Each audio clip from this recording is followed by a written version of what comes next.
A day?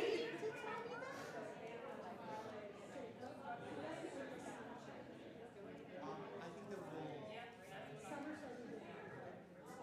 Okay, then that's what they don't have. Well, yeah. What out of curiosity, what key did you decide to play?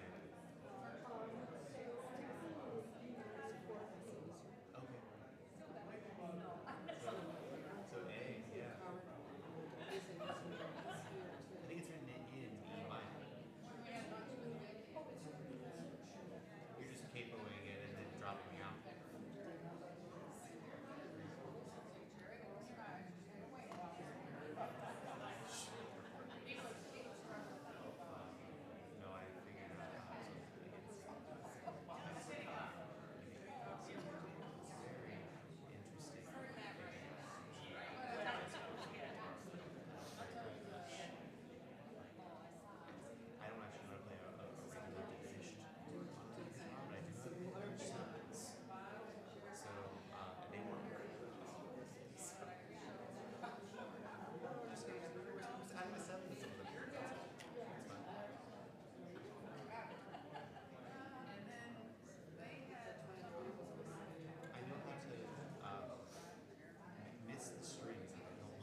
Thank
you.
Good morning, friends.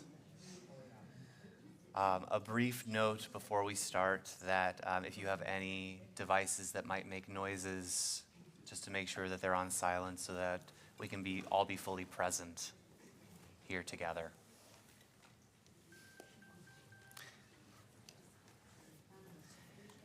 As we gather in this space, just to bring us all here to be fully arrived, I want to just offer words from the 121st Psalm,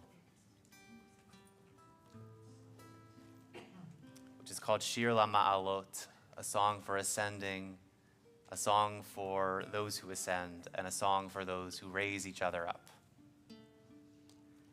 Shir LaMa'alot, Esa enai el heharim, me'ayin yavo ezri. Ezri me'im Adonai, ose shamayim va'aretz, alitein lamot raglecha, al yanum shomrecha. Hine lo yanum velo ishan, shomer Yisrael. Adonai shomrecha, Adonai tzilcha, al yad yeminecha. Yomam hashemesh lo yakeka, ve'yareach balayla. Adonai yishmorcha, Adonai mikora, yishmor et nafshecha, Adonai yishmor tzetcha uvoecha, me'ata ve'ad olam, me'ata ve'ad olam. A song of ascending. I lift my eyes to the mountains. Where will my help come from? My help is from the eternal, the maker of heaven and earth. God will not let your foot stumble. Your guardian does not slumber. See, the one who watches over Israel neither slumbers nor sleeps. The eternal is your guardian, your shade at your right hand. By day the sun will not strike you, nor the moon by night. The eternal will guard you from all harm, guarding your life, guarding your going and your coming, now and forever. For those who don't know me, my name is Cantor Jacob Namey. My friends, we are here to engage in what is a very good and sacred task, even as it may be challenging and painful, to mourn the loss of our beloved Jerry Stewart, to stand in consolation with his family and friends, to offer our presence and love to one another, to share memories of Jerry and his life, and to accompany him to his final resting place. To Jerry's friends and family gathered here today, the sadness you feel at Jerry's passing reflects the deep love you have shared with one another. This is an occasion, and throughout the coming weeks and months, it may be the same, where all kinds of memories and emotions will be flowing back and forth, where even laughter and sorrow may intermix in the very same moment, as we remember Jerry and everything he was in life. And that's how today is supposed to be, for us to be filled with sadness at Jerry's passing and to be comforted by being here with one another, remembering how he influenced and still influences our lives, to feel his love shining through every single person whose life he touched. At this time of grief and memory, we offer psalms and prayers that bring us the ever-new message of God's nearness, thus linking Jerry's life with the millennia-old tradition of the people of Israel and the eternity of God. These words from Psalm 15 describe a person who may merit to dwell within God's presence. In hearing this person described, maybe you will see a facet or hear a facet of Jerry that resonates. Eternal God, who may dwell in your sacred tent? Who may live on your holy mountain? The one whose walk is blameless, who does what is righteous, who speaks the truth from their heart, whose tongue utters no slander, who does no wrong to their neighbors, and who brings no shame upon them, who despises the lawless and honors those who revere the source of life, who keeps an oath and even when it hurts does not retract, who does not exploit others or take bribes. The one who has lived in this way will never be shaken.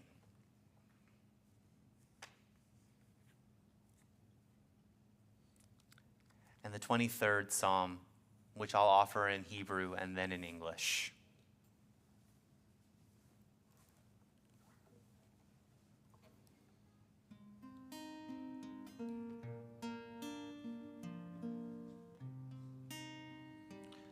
Mizmor leDavid, Adonai ro'i lo echsar, bin od deshear bitzeni, al me menuchot Yenach aleini, nafshi yeshovev, yancheini, v'magle tzedek, leman shemo, gam ki elei V'getz al mavet lo irara ki ata imati shivtecha umishanetecha hema yenachamuni ta'aroch lefanai shulchan Neged Tzorirai, Vishantav Hashemen Roshi, Kosi Revaya, Ach Tov V'Chesed Yirdifuni, Kol Yemei Chayai. Shavti beveit Adonai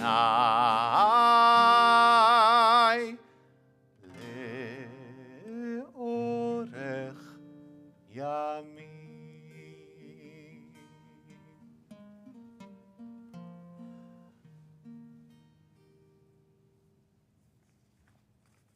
A Psalm of David. God is my shepherd, so I lack nothing. God makes me lie down in green pastures, leads me beside still waters, and restores my soul. God leads me in paths of righteousness for the sake of the divine name. And even when I walk through the valley of the shadow of death, I shall fear no evil, for you are with me. Your rod and your staff, they comfort me. In the presence of my enemies, you have prepared a table of sustenance and victory. You have anointed my head with oil, and my gratitude overflows. Surely goodness and mercy shall follow me all the days of my life, and I shall dwell in the house of the eternal God forever. And finally, these words from the 3rd chapter of Ecclesiastes.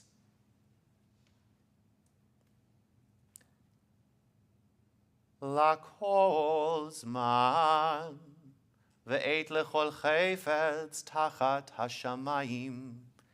For everything there is a season, and a time for every purpose under heaven. Eit ladedet ve'eit lamut, eit latat ve'eit la'akor natua. A time to be born and a time to die, a time to plant and a time to uproot that which is planted. Eit laharog ve'eit lirpo, eit lifrotz ve'eit livnot. A time to destroy and a time to heal, a time to tear down and a time to build up. Eit livkot ve'eit lischok, eit sifod ve'eit rekod. A time to weep and a time to laugh, a time to grieve and a time to dance.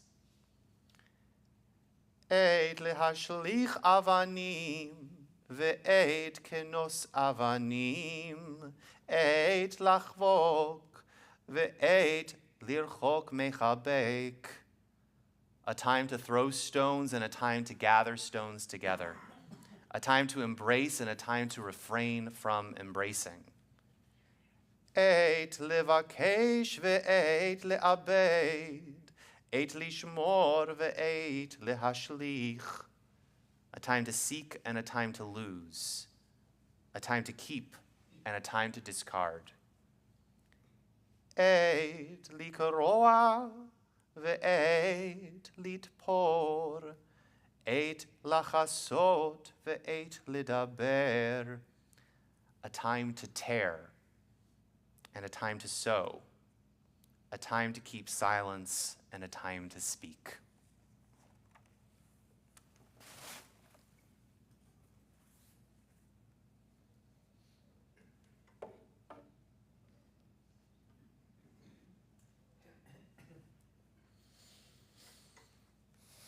In thinking about Jerry, a man who lived an incredibly full life, filled with love and laughter, trials and triumph, it's made me think about a teaching I recently encountered about our patriarchs and matriarchs in the book of Genesis.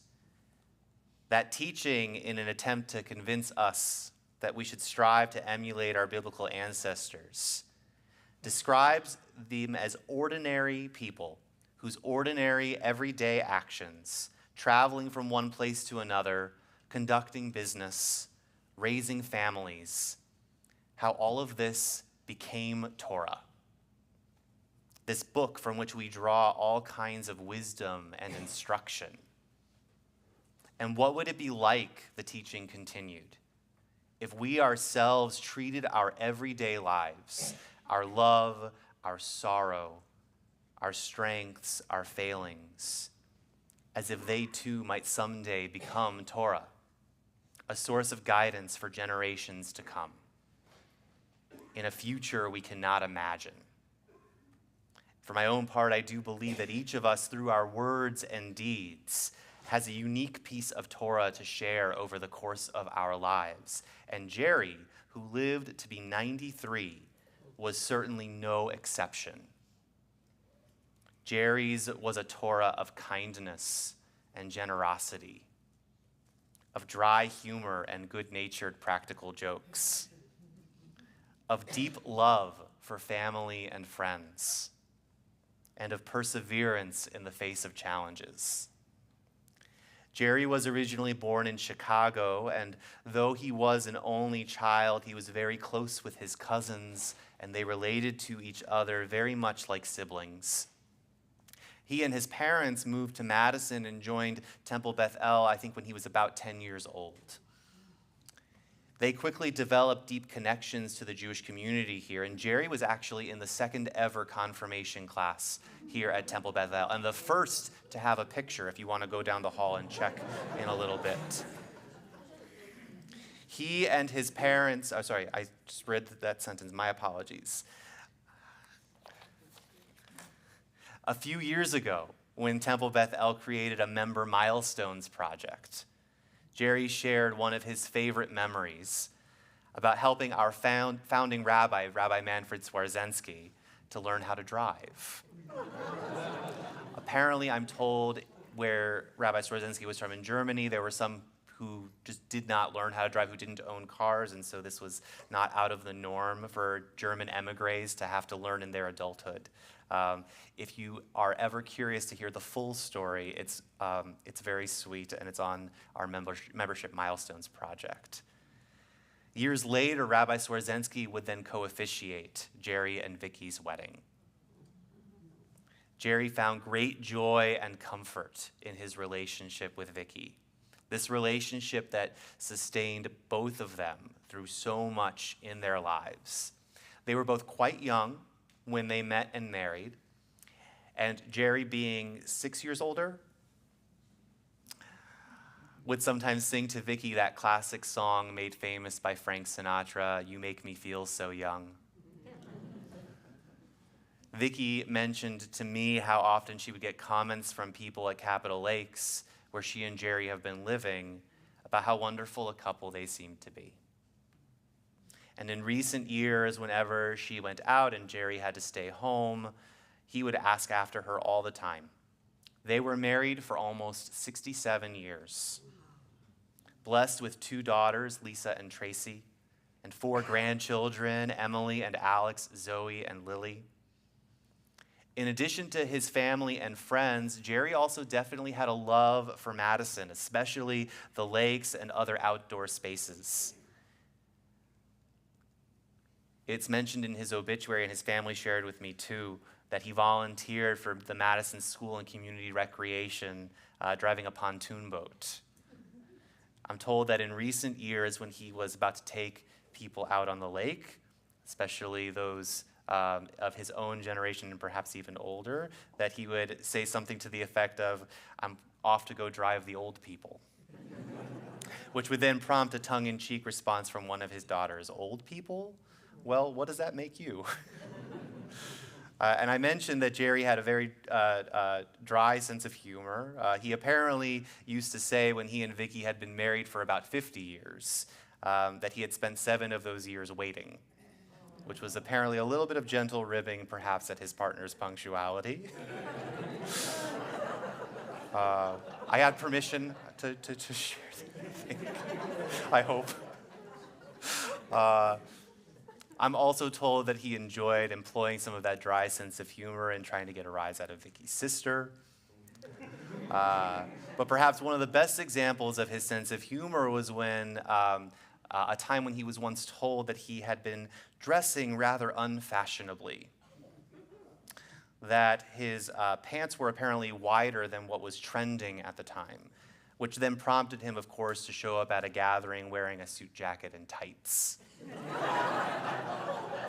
But in all seriousness, Jerry had a great many accomplishments in his life, ranging from smaller feats, like being a skilled card shark and a rather proficient grill master, to the enormously consequential, like being a wonderful father and grandfather,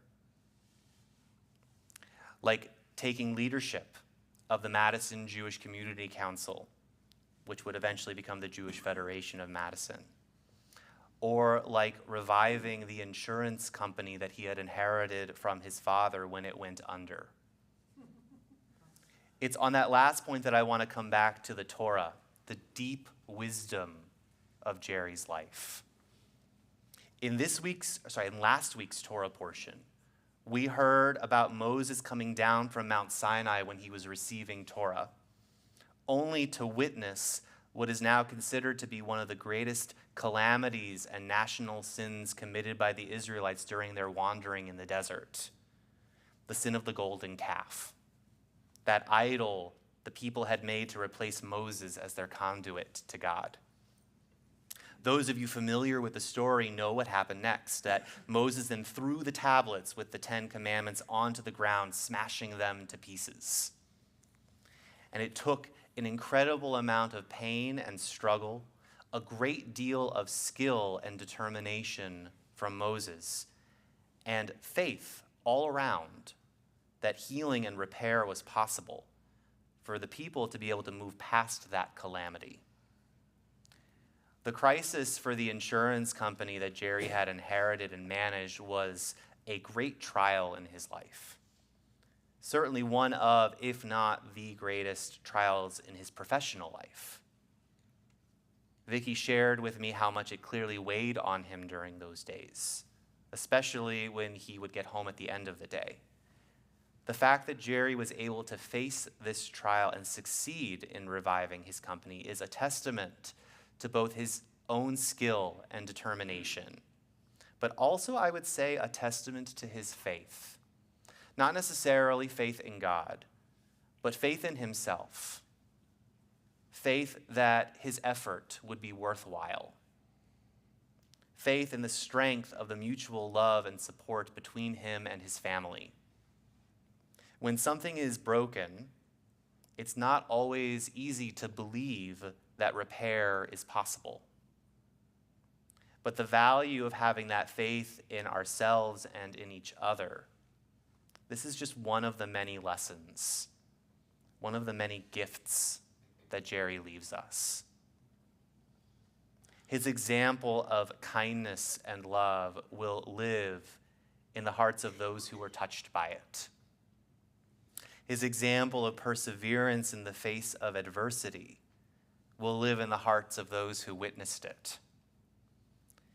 His example of joy in the simple pleasures in life will live in the hearts of those who experienced it with him. His memory is, and indeed will continue to be, a blessing to all of us. I now want to invite members of Jerry's family to offer their own remembrances. We'll start with by inviting up his daughter, Tracy.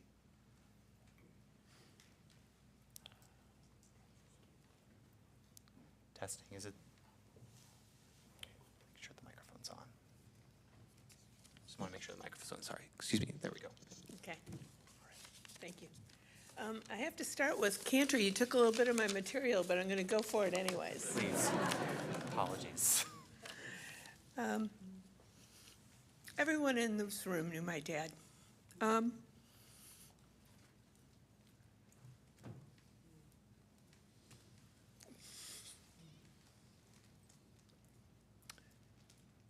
It's no surprise to anyone here that what mattered most to my dad was family, friends.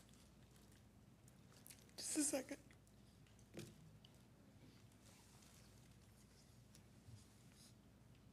Okay. Family, friends, good food, and a good drink. And I think it was in that order. It's close, but I think that was the order. He also thought Madison was the greatest place in the world. He and my mother traveled quite a bit, but to him there was no better place than Madison. He loved the University of Wisconsin and the Green Bay Packers, and my daughter Zoe was his first grandchild. And I think he was pretty excited to be a grandfather. When Zoe was born, he couldn't wait to go to the university bookstore to buy her a cheerleading uniform. She wore that a lot, and then so did her sister Lily. He also used to take them out on the boat. He was a boater. He'd take them out on his boat, and he would let them drive the boat, sitting on his lap. And he would take Zoe past the University Student Union on Lake Mendota, and he would say, "Zoe, take a look at where you're going to school."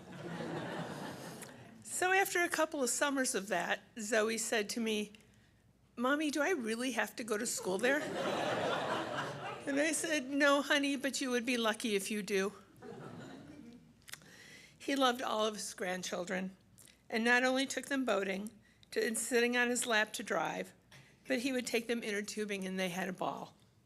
I think that Alex and Lily loved that the most. And when they were little, he took them to the Arboretum to feed the ducks, just like he did with Lisa and me when we were small. I remember he used to help us with our math homework. And I think this worked out really well for Lisa. Not so much for me. I think he was very frustrated by me. I wasn't so good at math. He was really proud of all of us, and he enjoyed travel. And for his 80th birthday, he took us all on a cruise, an Alaskan cruise. It was a fantastic time. Everyone of all ages really enjoyed that. And then he did it again for his 85th. He took us all to Hawaii. They were amazing trips. I don't think any of us will ever forget it. And I only hope that I can do those things for my children and my grandchildren.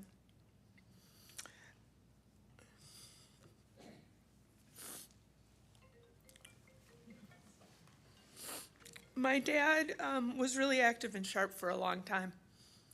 I remember in his early, now here's the joke. I remember in his early 80s, he used to drive the pontoon boat for the city of Madison Park District. And he would tell me that he was going to drive the boat for the old people. And I would say, if you're not the old people, how old are these people? And he would say, I don't know, but I'm not one of them. And he wasn't. He was very active. He would work out several times a week. My dad was a really good card player, and it was really as recent as a year ago he could still beat me in gin rummy. I'm not sure what that says about my game. Anyway, I would be remiss if I did not thank his caregiver, Jera. She took wonderful care of him for the past 5 or 6 months, along with my mother, of course, who did it for nearly 67 years. I don't know what we would have done without her, though, these last few months. Towards the end, he was pleasantly confused and always grateful. He would always thank me for calling and visiting and look forward to the next time. My last conversation with him was a little over a week ago. He called me and told me he wanted to make sure for me to have a very happy birthday. My birthday's in July, but he wanted to tell me that, and I usually do. But I promise that this year I will have a very happy birthday for my dad. I love you, Daddy. And I will miss you.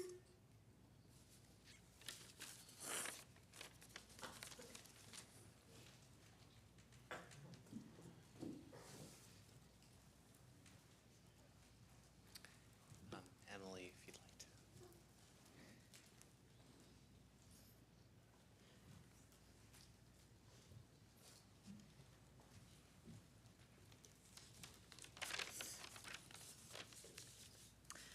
Hi. For those who don't know me, my name is Emily, and I'm Vicki and Jerry's granddaughter. If you asked me to describe my grandfather to strangers, I would say he was kind, funny, and easygoing. But if you asked me to describe my grandfather to the people who knew him best, I would say he was the eye of the storm in a hurricane of Jewish women.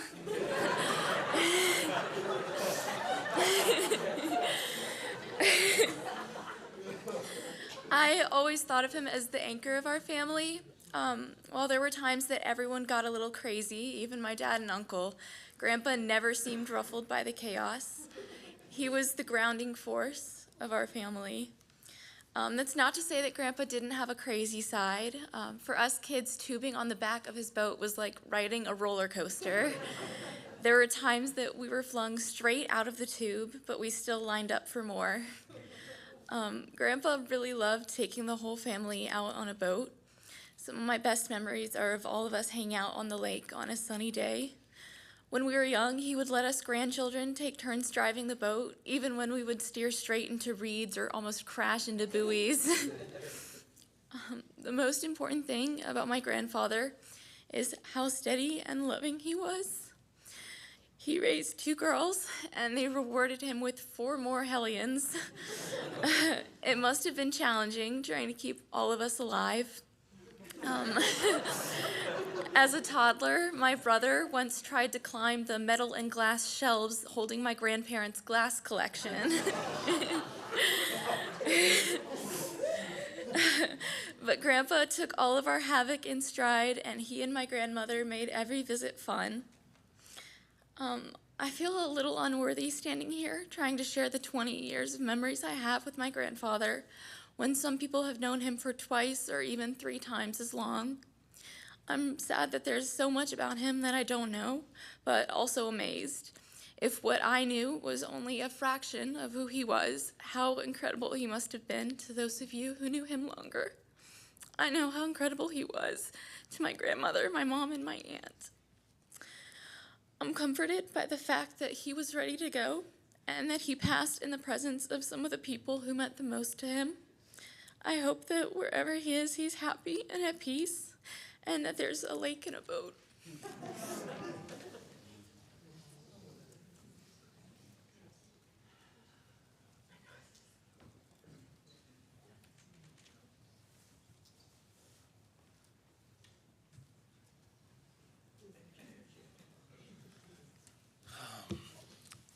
Hi, everyone. My name is Joe Kaplan, and I'm Jerry's son-in-law, married to Tracy. When Tracy and I first started dating, Jerry intimidated me so badly. He is Jewish tall. He always had a gin in his hand, and I was 23, working as a bartender, and I'm like, we met in improv class.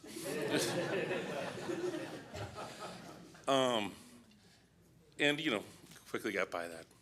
But I just got a couple stories I just wanted to share. The first time I got brought up to Madison, we had dinner at the house, and it was Lisa and Paul and myself and Jerry and Vicky and Tracy. And I'm helping Jerry clean up the table, and he looks at one of their upholstered chairs, and he's like, oh, it looks like we got a little bit of a stain here. And it's a blueberry or raspberry or a combination of that had been ground into the upholstered chair. And it was the chair I was sitting in. And it matched the stain on my pants. I don't know how that blueberry got between me and that chair, but it did.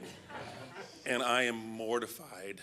And he laughed it off, and luckily my future sister-in-law came with some DD7, and we took care of that. I remember I was dancing with Tracy once, and Jerry came and cut in. It was at our wedding. It was our first dance. And I'm not kidding. I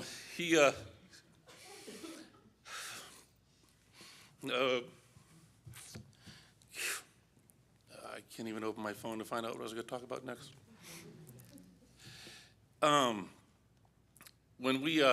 When Zoe was born, Tracy was still in the hospital, and Zoe wasn't home yet.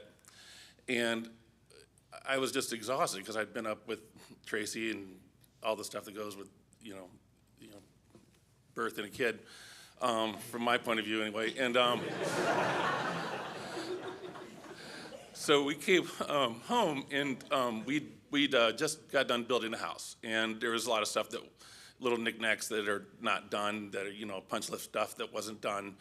And Jerry was determined to have them done before Tracy got home. Now, does Jerry do them? No, he just supervises me. And Tracy was in the hospital, and Jerry was at home nesting, and I was working, just worked. He just made me work and work and work. And I don't know if you've ever had to put together a pack-and-play. It's a device called a pack-and-play. It looks like a portable crib. And it is designed by horrible people that, and if you do not do it exactly according to instructions, it will not set up right. Does anybody know what I'm talking about? Yes. It is an unholy instrument. And so Jerry and I are trying to put this thing together, and the instructions are missing or gone or whatever, and he's telling me how to do it, and I'm trying to do it, and I'm tired, and he just all of a sudden he goes, "It's broke," and just walks away. And then we found the instructions and figured out, and it worked perfectly from then on. But it is, I must admit, it is a difficult thing to put together. You know, I learned a lot from Jerry. I learned from his example, and I think that I know I'm a better man, and I know I'm a better husband and a better father because of him, and I'm gonna miss him very much, and you know, I love him. Thank you.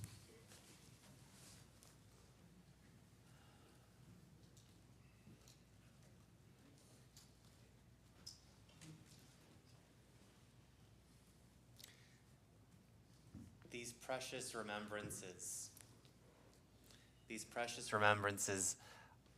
really make Jerry's soul shine.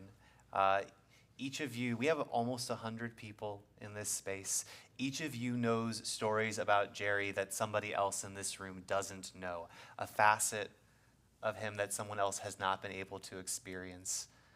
I hope that in the coming days, whether it's today or in the days to come, that you all will find opportunities to continue to share stories with one another. For now, for this moment, at least we'll take a few moments of quiet contemplation. That wasn't meant to be.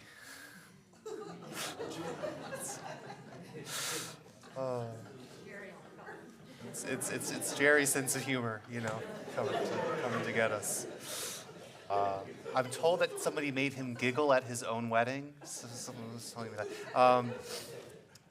But no, we'll take a few moments for our own contemplation, bringing some of those memories of our own to mind and into our hearts.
You make me feel so young. You make me feel so spring has sprung. And every time I see your grin, I'm such a happy individual. You make me feel so young. You make me feel there are songs to be sung bells to be rung, and a wonderful fling to be flung. And even when I'm old and gray, I'm gonna feel the way I do today, 'cause you make me feel so young. You make me feel so young. You make me feel that spring has sprung. And every time I see you grin, I'm such a happy individual. You make me feel so young. You make me feel there are songs to be sung, bells to be rung, and a wonderful fling to be flung. And even when I'm old and gray, I'm gonna feel the way I do today, 'cause you make me feel, you make me feel, you make me feel so young.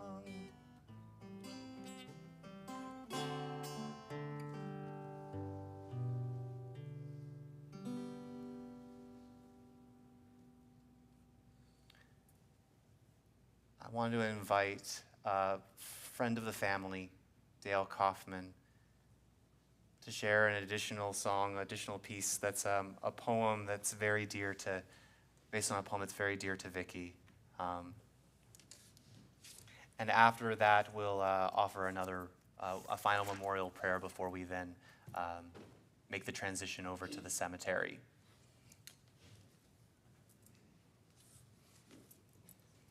We remember.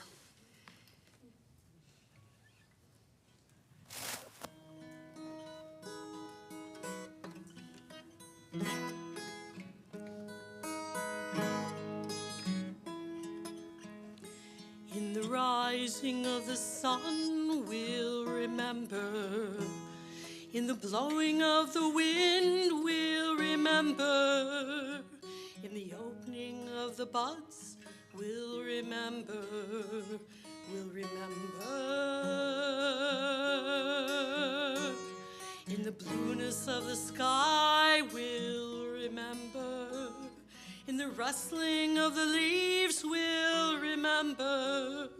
As the year starts and it ends, we'll remember, we'll remember.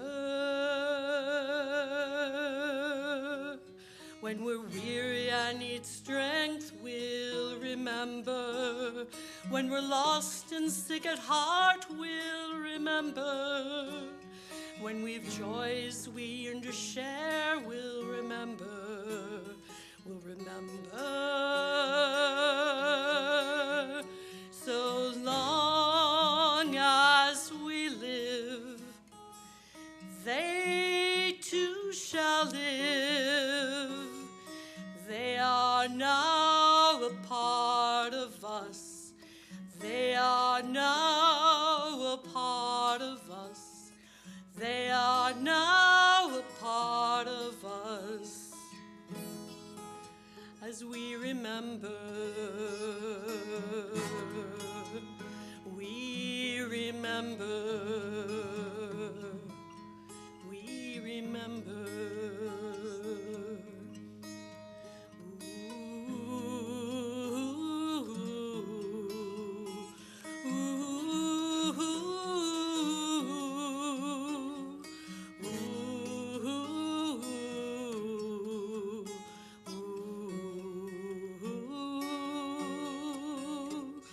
So long as we live, they too shall live. They are now a part of us. They are now a part of us. They are now a part of us. As we remember, we remember.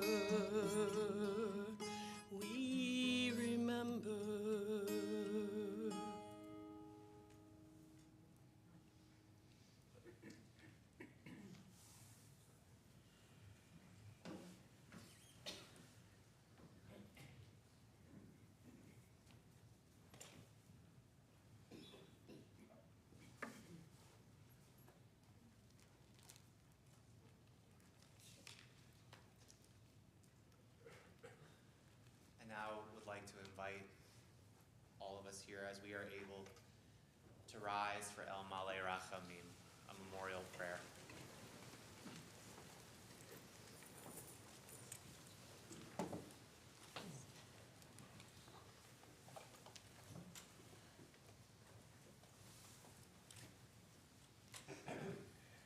El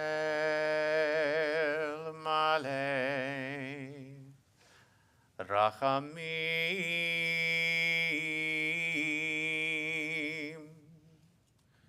Shochein Bameromim Amitzei Menucha Nechona Tachat Kanfei HaShekhinah Im Giroshim Uteorim Kezohar Arakia Mashirim Et Nishmat Gedalia ben Yossl Vikrena Shehalach Leolamo Ba'al Araqamim Yasireu B'Seter Kenafav Leolamim V'yitzror B'yitzror HaChaim Et Nishmato Adonai Hu Nachalato V'yanuach B'Shalom Al Mishkavo V'nomar Amen. God, full of compassion, eternal Spirit of the universe, grant perfect rest in your sheltering presence, along with all the righteous and holy ones, to Jerry Stewart, our loved one, who has entered eternity. O God of mercy, let him find refuge forever in the shadow of your wings, and let his soul be bound up in the bond of everlasting life. God is his inheritance. May he rest in peace. And let us say, Amen. You may be seated.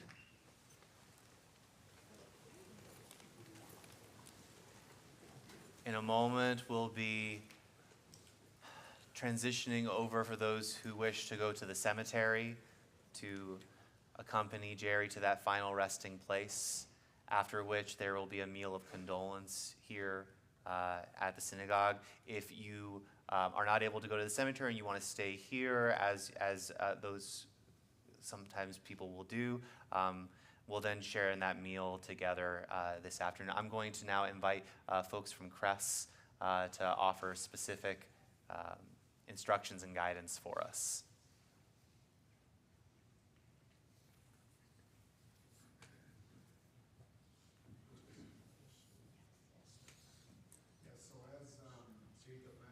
Are going to be going on to Forest Hill Cemetery. We will be going in a formal procession, leaving out the front here. If your car isn't already lined up, we will make sure to get you facing the proper direction and get a flag placed on your car.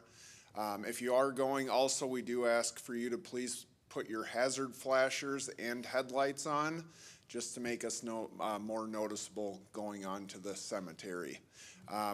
Those of you that are going to assist as pallbearers, now would be the time as well to meet us outside, and you will assist us with placing him into the back of the funeral coach.